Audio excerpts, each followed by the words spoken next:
മോഹൻലാൽ ആരാധകർ ഏറെ ആകാംക്ഷയോടെ കാത്തിരിക്കുന്ന ചിത്രമാണ് റാം.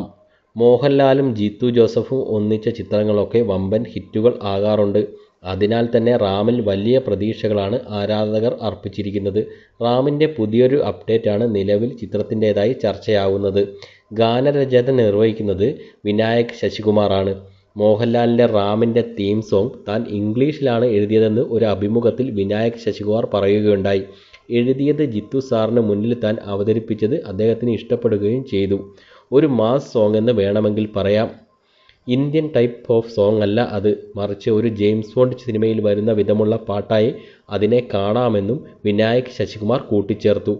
എന്തായാലും ആരാധകർ മോഹൻലാലിൻ്റെ റാം സിനിമയുടെ അപ്ഡേറ്റിൽ വലിയ ഒരു ആവേശത്തിൽ തന്നെയാണ്. ഇന്ദ്രജിത്ത്, അനൂപ് മേനോൻ എന്നിവർക്കൊപ്പം ചിത്രത്തിൽ സംയുക്ത മേനോൻ, സുമൻ എന്നിവരും പ്രധാന കഥാപാത്രങ്ങളായി മോഹൻലാലിൻ്റെ കൂടെ എത്തുന്നു. ഒരു റോ ഏജന്റ് കഥാപാത്രമായി ചിത്രത്തിൽ മോഹൻലാൽ നായകനാകുമ്പോൾ വമ്പൻ വിജയ ചിത്രമാകും എന്നാണ് ആരാധകരെല്ലാം പ്രതീക്ഷിക്കുന്നത്.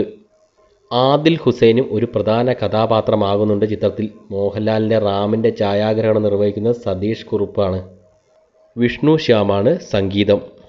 മോഹൻലാൽ നായകനായെത്തുന്ന റാം സിനിമയുടെ OTT റൈറ്റ്സ് വിറ്റുപോയി എന്നും ചില മാധ്യമങ്ങൾ റിപ്പോർട്ട് ചെയ്യുന്നു. OTT റൈറ്റ്സ് ആമസോൺ പ്രൈം വീഡിയോയാണ് നേടിയതെന്നും റാമിന് ലഭിച്ചത് വൻ തുകയാണെന്നും മലയാളത്തിൽ ഇത് റെക്കോർഡാകും എന്നും റിപ്പോർട്ടുകൾ ഉണ്ട്. എന്നാൽ ഇക്കാര്യത്തിലൊന്നും ഔദ്യോഗിക സ്ഥിരീകരണമില്ല. ജിത്തു ജോസഫിൻ്റെ മോഹൻലാൽ ചിത്രമായി ഒടുവിൽ എത്തിയത് നേരാണ്.